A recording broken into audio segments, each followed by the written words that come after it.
Hey YouTuber Nation, this is Brett coming to you from mid-Missouri here with rehabbers.com. Appreciate you checking in today. Today's video is just a little housekeeping tip. We're going to talk about to-do lists, as simple as this sounds.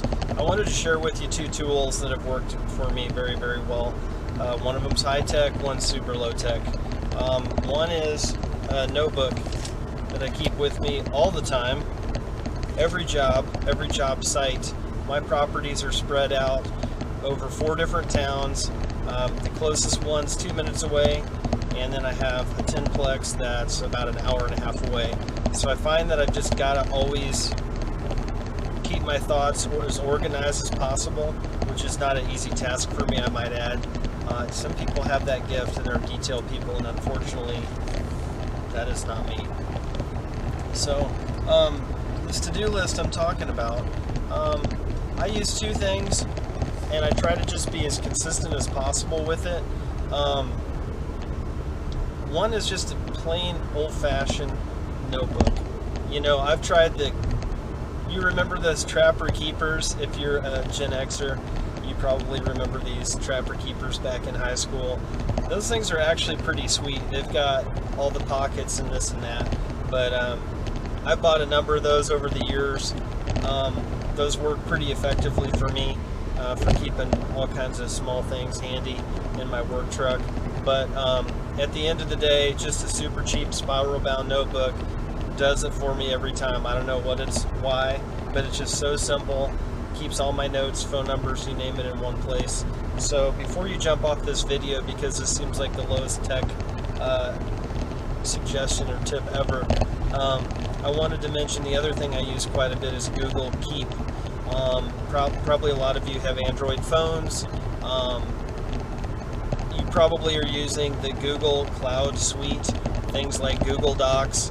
If you're not using, you're probably using Gmail. If you're using Gmail, you know you've got super easy access to Google Docs, of course Google Photos, and something called Google Keep, which is just a really handy way to keep all your notes on your phone.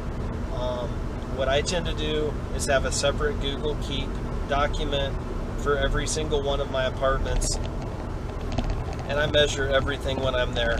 I make this gigantic to-do list. I've got it all in one doc. It's really easy to edit and revise. The thing I like about the Google Keep is you can actually put photos directly inside of that as well.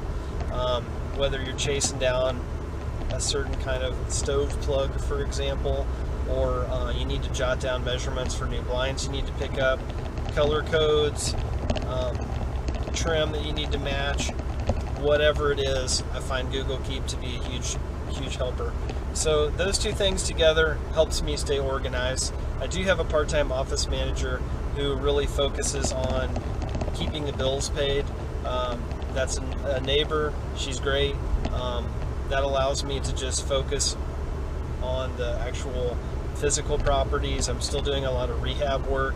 I think we're up to about 83% occupancy with all the apartments that we have. I'm really happy about that number. It's been a long time coming. It's taken us several years to get a number of properties rehabbed and to the point where we can rent those out. So we're doing good. It's one of my mottos is slowly but slowly, but it looks like all that hard work is finally paying off, which I'm really thrilled about. Some of the projects that we're doing are starting to require a lot more supplies to get them wrapped up, and so I find that these two tools are really helpful way for me to stay organized. I would love to hear in the comments below any other tips you've got. I know there's all kinds of apps out there for photographing and organizing receipts and things, for example. I'd love to hear your thoughts. Please feel free to chime in and share any ideas you've got on what works for you. It might help me out or somebody that's watching this video. And in closing, we just talked about some organizational strategies. Let me throw one more out here too for you, since you've hung out with me as long as you have. This is about to-do lists, something as old as time. Wanted to mention that what I've found to be really helpful for me is as I have a to-do list for each property or apartment that needs rehabbed, in addition to just like spilling out every single thing I need to do, so then I can go back in a Word document and sort of prioritize those. What's been super helpful for me over the years when I get overwhelmed is to each thing on my to-do list, I add 2 columns. One is for time, one is for money. Now I tend to do the vast majority of the work myself, although I do have some guys that help me from time to time.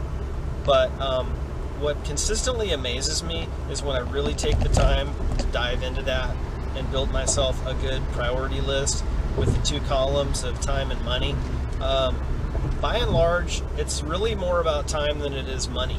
And that's always a great takeaway for me when I'm feeling overwhelmed, which is this idea that as long as I keep getting after it, I'm going to be able to meet these goals and get these properties back on track with good old-fashioned blood, sweat, and tears and sweat equity. And so if you're out there hustling to get good prices on paint and other things, you don't have to break the bank when you do this stuff.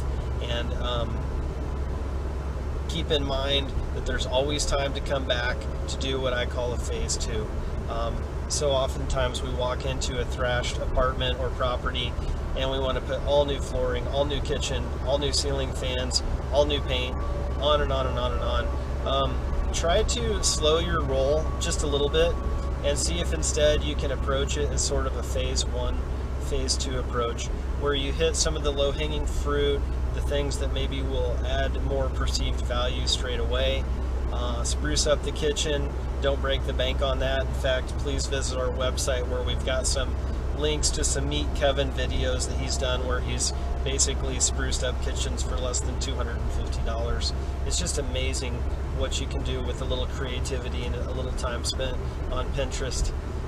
So keep that in mind.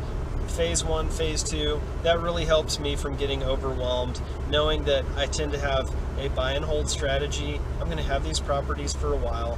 Why not just do a phase 1 rehab, get it habitable, rentable, and then come back, let's say 2 years later, and put new flooring in it, or attack that next layer. Just know that it takes time.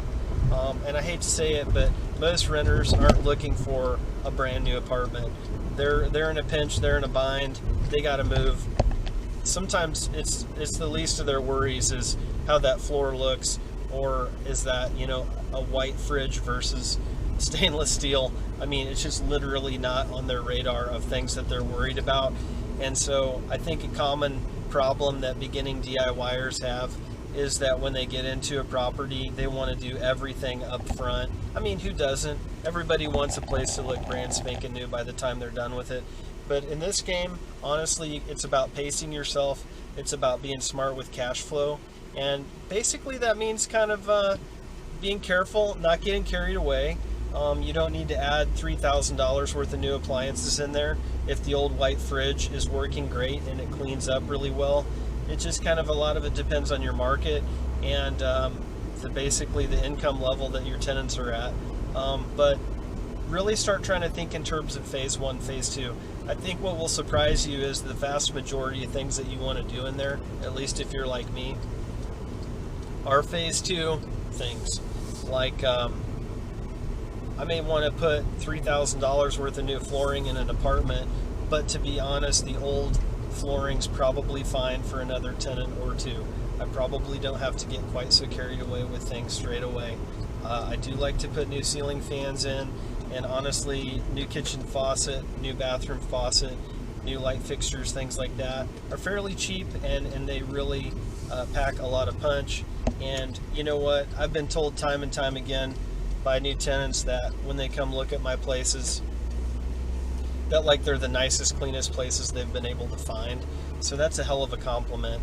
I do feel like a little investment on the front end, and I don't mean to contradict myself here, but I do feel like a little investment on the front end goes a long way towards attracting and keeping better tenants. So if you can just try to find that happy medium between doing some nice touches, but then also trying to ratchet yourself back a little bit and not get too carried away with phase 1 repairs. Save some of that for phase 2, which will be 2 years, 3 years down the road when hopefully cash flow is even better and maybe you've got some more experience, tools, and tricks up your sleeve to make that phase 2 reno go even faster and smoother. So thanks again for checking in today. Hope this information is helpful. Please leave some comments below if there's any other topics that you'd like me to cover in Rehab, Rent, Repeat. And otherwise, in the meantime, please like and subscribe, and we'll see you on the next video. Good luck.